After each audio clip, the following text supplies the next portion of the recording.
Bonjour à tous, c'est... Très bien, mais sur le bureau, on voit très nettement une démarcation entre les deux images.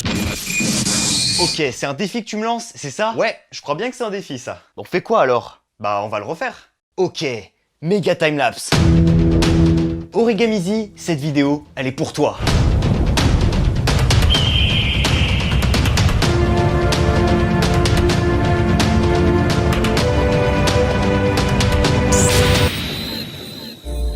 Bon, aujourd'hui, on va faire un clone en vidéo.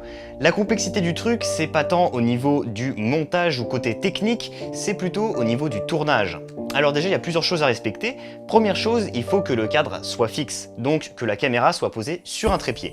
Si c'est le cas, faire également attention au stabilisateur. S'il y a un stabilisateur qui est enclenché, la caméra risque de vouloir stabiliser un mouvement fantôme, un mouvement qui n'existe pas, et donc ça peut déséquilibrer les deux images. Deuxième chose importante aussi, c'est d'avoir un éclairage constant qui reste tout le temps pareil. Si par exemple vous avez le soleil qui d'un seul coup est caché par des nuages, et ben il y aura un clone qui aura de l'ombre sur lui et projeté sur le décor en fait où il est, et un autre clone qui n'aura rien du tout, qui sera sans ombre. Donc une fois qu'on voudra raccorder les deux, il y aura un décalage, il y aura un problème. Et très important aussi, et ça c'est vrai que je me suis déjà fait avoir, c'est que il est important de laisser un espace minimum entre les deux clones, puisque si jamais les deux clones rentrent dans le même espace, il y aura interférence. Alors c'est toujours possible de corriger ça sous After Effects et tout, mais c'est pas le but, faut que ça reste simple, rapide, et le but c'est de faire ça sous Premiere Pro.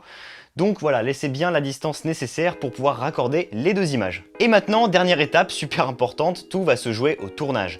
Vous dites une réplique et il faut que la réplique du clone se dise dans la tête, on réfléchit bien au timing, on répond, on dit une réponse dans sa tête, ainsi de suite, et on recommence l'autre étape quand on fait l'autre clone.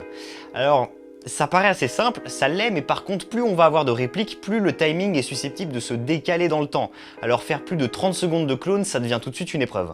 Bon, on passe sur Premiere Pro? Allez, c'est parti. Ok, donc nous voici dans Premiere Pro avec nos deux répliques.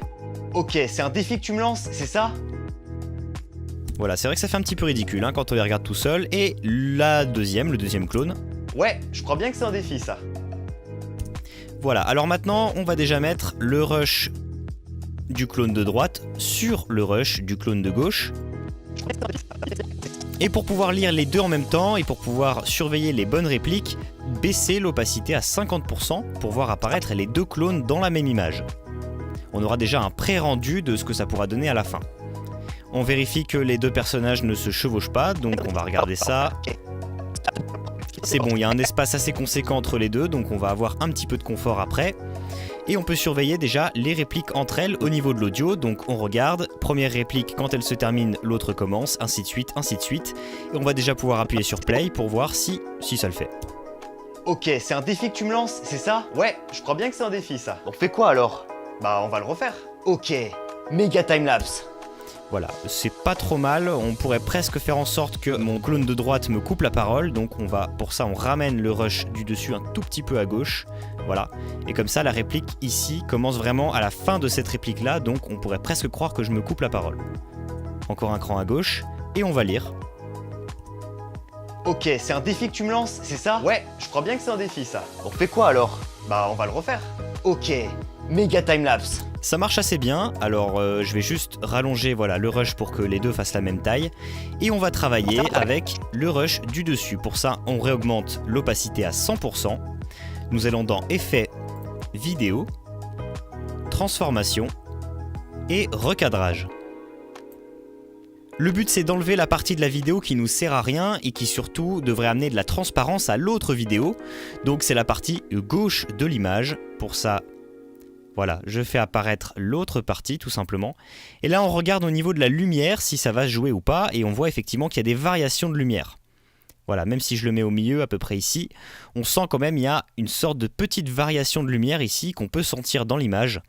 Et pour adoucir cette variation, pas forcément la supprimer, on va dans Contour progressif et on augmente un petit peu. Il n'y a quasiment plus de variation de lumière, en tout cas elle est progressive donc elle se voit beaucoup moins. On peut lire maintenant les deux rushs pour voir si ça le fait.